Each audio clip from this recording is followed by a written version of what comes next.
Quand on parle d'amplificateur à tube, deux images s'affrontent souvent. D'un côté le vintage chaleureux mais parfois contraignant, de l'autre le moderne précis et puissant mais parfois trop sage. L'idée d'un ampli hybride, c'est justement de créer un pont entre ces deux mondes. La musicalité et la texture des tubes alliés à la précision, la puissance et la stabilité du solid state. Et c'est exactement ce que propose X-Duo avec le TA32 et croyez-moi, en ce début 2026, c'est ni plus ou moins que le flagship de la marque le plus ambitieux et complet, affiché à 999 $.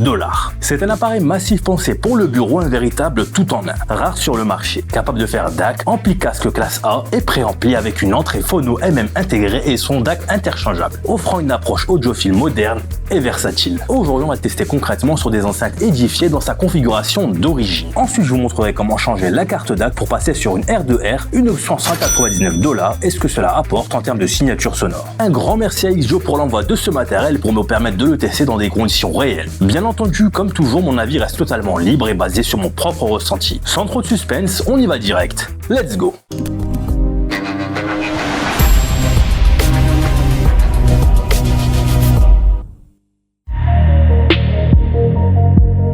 Sur un bureau audiophile, le choix de l'amplification est souvent un compromis. Soit on part sur du 100% transistor, précis, puissant, très propre, mais parfois un peu froid et trop analytique. Soit on se tourne vers du tube pur, musical, organique, expressif, mais souvent encombrant, plus fragile et pas pratique au quotidien. Entre les deux mondes, il existe une catégorie bien particulière, les amplis hybrides. Le principe est simple, utiliser les tubes pour apporter de la texture et du relief au signal, tout en gardant une amplification solide, stable et suffisamment puissante pour piloter sans difficulté vos casques et vos enceintes. Ce type de produit s'adresse à ceux qui cherchent une signature sonore plus vivante qu'un ampli purement numérique sans les contraintes des systèmes full tube. Sur le marché actuel, c'est un secteur de niche, mais qui répond à une vraie attente. Avoir un point central sur son bureau capable de tout gérer. Ici, on est sur le haut du panier. Le TA32, c'est le flagship de chez X-Duo. Leur modèle le plus ambitieux, le plus cher de la gamme TA, pensé comme une machine de guerre sédentaire. On n'est pas sur un produit grand public, mais sur un outil dédié à une écoute attentive, posée et durable. Et c'est exactement dans ce contexte de recherche de son ultime pour le bureau que s'inscrit l'appareil du jour. J'ai déjà fait l'unboxing, mais je vais vous montrer quand même ce qu'on y retrouve.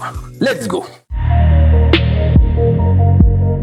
Avant d'aller plus loin, petit détour sur X-Duo. C'est une marque qui s'est construite un peu à contre-courant. Là où beaucoup cherchent la neutralité absolue ou la fiche technique parfaite, X-Duo a toujours mis l'accent sur une chose, le plaisir d'écoute. Au fil des années, ils se sont imposés comme les spécialistes des architectures hybrides. Leurs produits sont souvent massifs, parfois un peu bruts, mais toujours pensés pour donner du caractère au son. C'est une marque qui ne cherche pas à plaire à tout le monde, mais à ceux qui veulent une machine polyvalente capable de s'intégrer sur un bureau sans tomber dans l'élitisme. Et maintenant que vous savez d'où il vient, on va pouvoir regarder ce qu'il propose concrètement et surtout comment il se comporte une fois branché. En face avant, le TA32 impose son style. Un écran OLED clair et lisible qui affiche le volume, la source, le format audio, accompagné de la molette rouge précise et agréable à manipuler. À côté, on aura deux sorties casque, 6,35 mm asymétrique et 4,4 mm symétrique, pour piloter tout type de casque du plus sensible au plus gourmand. En symétrique, il délivre une puissance impressionnante de 3000 MW sous 32 ohms, de quoi alimenter sans effort des casques exigeants comme par exemple les Ifiman, Ananda, Nano. Les tubes sont visibles, protégés par leur cage et apportent leur texture chaleureuse à la musicalité. À noter aussi que le potentiomètre de volume est particulièrement bien maîtrisé. La montée est progressive sans à-coups et surtout sans déséquilibre gauche-droite, même à très bas volume. C'est vraiment un point crucial sur ce type d'ampli hybride. À l'arrière, la connectique est complète et polyvalente. USB, coaxial, optique, RCA et XLR pour une utilisation en préampli sur les enceintes, ainsi que du Bluetooth 5.1 compatible LDAC et aptX HD. Un point souvent oublié mais important, le TA32 intègre également une entrée phono MM, permettant de brancher une platine vinyle équipée d'une cellule aimant mobile. C'est un vrai plus pour ceux qui veulent mêler source analogique et numérique sur un même système de bureau. Les sorties pré-out RCA et XLR permettent aussi d'utiliser le TA32 comme préampli vers un ampli de puissance ou des enceintes actives, comme on va le faire aujourd'hui avec les édifiés QR65. Par défaut, le TA32 est équipé d'une carte DAC basée sur le chipset ROM BD34301, qui est reconnu pour un rendu neutre, propre et très hi-fi, avec une belle largeur de scène et une bonne résolution des micro-détails. Cette carte est entièrement modulaire et peut être par exemple remplacée par la carte DAC R2R NOS, qui est sortie plus tard par X-Duo. Une autre option existe aussi avec la carte ES9039 S Pro Pro, pour ceux qui préfèrent une restitution ultra analytique et chirurgicale. Cette dernière apporte une signature différente, un rendu plus organique, plus chaleureux avec des teints plus naturels, au prix d'une restitution parfois un peu moins analytique ou moins punchy dans le grave selon les associations. À noter, point important, pour que la carte R2R soit correctement reconnue, il est nécessaire d'effectuer une mise à jour du firmware du TA32. Pour ma part, ça a déjà été fait. La procédure est simple mais indispensable pour garantir un fonctionnement optimal et une compatibilité complète avec les formats haute résolution. Côté format, le TA32 gère le PCM jusqu'au 32 bits, 768 kHz, le DSD jusqu'au DSD 512 ainsi que le MQA, ce qui le rend compatible avec absolument tous les usages audio modernes. Le TA32 fonctionne avec des tubes RayTube 12 AU7 Core, appairé pour l'étage d'amplification, associé à un tube de redressement 5U 4G. C'est une architecture très appréciée des audiophiles car elle permet le tube rolling, notamment sur le tube de redressement, qui peut avoir un impact très sensible sur la dynamique, la texture des basses et la sensation de matière. Même sans changer les tubes, la signature est déjà très équilibrée, mais c'est clairement un appareil qui invite à l'évolution pour ceux qui souhaitent affiner leur rendu sonore avec le temps. Pour les amateurs de rolling, passer sur des tubes comme les Müller Race U ou des Ray Select est une évolution très populaire pour gagner encore en texture. Le boîtier est massif et robuste, entièrement en aluminium sablé. Les tubes sont protégés par leur cage métallique et la machine respire la solidité et la longévité. C'est un appareil pensé pour rester sur un bureau, moderne avec le charme d'un tube hybride. Au quotidien, le TA32 se montre polyvalent et simple à utiliser. L'écran et la molette rendent des réglages rapides et intuitifs. La connectique AR permet de le brancher facilement sur différentes sources ou enceintes et la section interne assure un son à la fois précis et chaleureux. L'option R2R ajoute une dimension plus organique, presque analogique, idéale pour ceux qui cherchent une signature plus vinyle sur leur musique numérique. A noter également que comme tout ampli classe A à tube, le TA32 demande un temps de chauffe. Des 10 à 20 minutes, le rendu se stabilise, mais après une bonne trentaine de minutes que l'appareil donne le meilleur de lui-même, la chauffe est normale. Surtout en sortie symétrique et il faudra simplement veiller à lui laisser un minimum de ventilation. Enfin, sachez que l'appareil est très sensible à la qualité du courant. Pour éviter tout souffle résiduel propre au tube, je vous recommande l'usage de câbles bien blindés et une prise avec une bonne terre. Installer le TA32 sur un bureau donne tout de suite le ton. La molette rouge, l'OLED et les tubes visibles imposent une présence élégante. On branche les édifieurs QR65, on allume l'appareil, tout fonctionne immédiatement.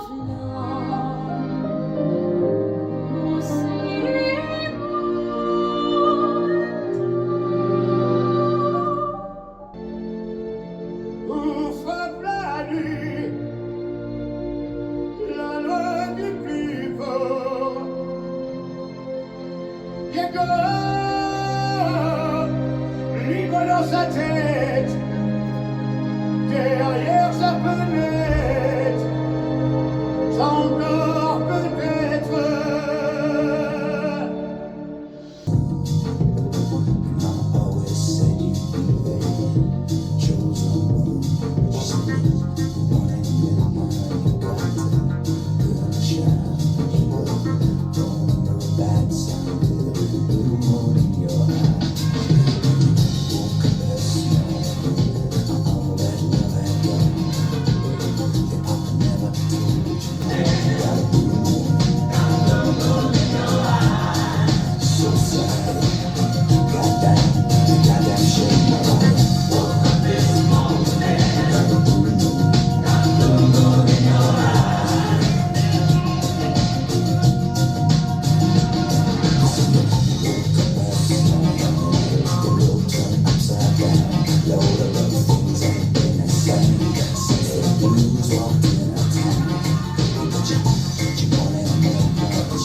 Dès les premières notes, ce qui frappe, c'est la cohérence de la scène sonore. Les basses sont fermes mais jamais envahissantes, le médium est clair et aérien et le haut du spectre est lisse, sans agressivité. Les tubes apportent une texture subtile, donnant une sensation de profondeur et une chaleur agréable, sans lisser exagérément les détails. L'expérience est vivante, cohérente avec une scène sonore bien spatialisée, aéré. Avec la puce RAM d'origine, on est vraiment sur une présentation hi-fi moderne. C'est très large, très aéré avec une bonne résolution fine sur les micro-détails qui plaira à ceux qui cherchent la précision avant tout. Avec des morceaux riches en instruments ou des voix, on sent que le mélange tube plus solid state fonctionne vraiment. La précision du DAC est là, mais la musicalité est fluide, naturelle. Le volume numérique de la molette est précis, aucun déséquilibre entre les canaux, même à très bas niveau.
Out there who need to learn how to do the skunk. You don't wanna know my lesson. Way too long ago to be talking to you, but I don't know. Should've taken a break, not an Oxford comma. Take what I want when I want it, and I want you.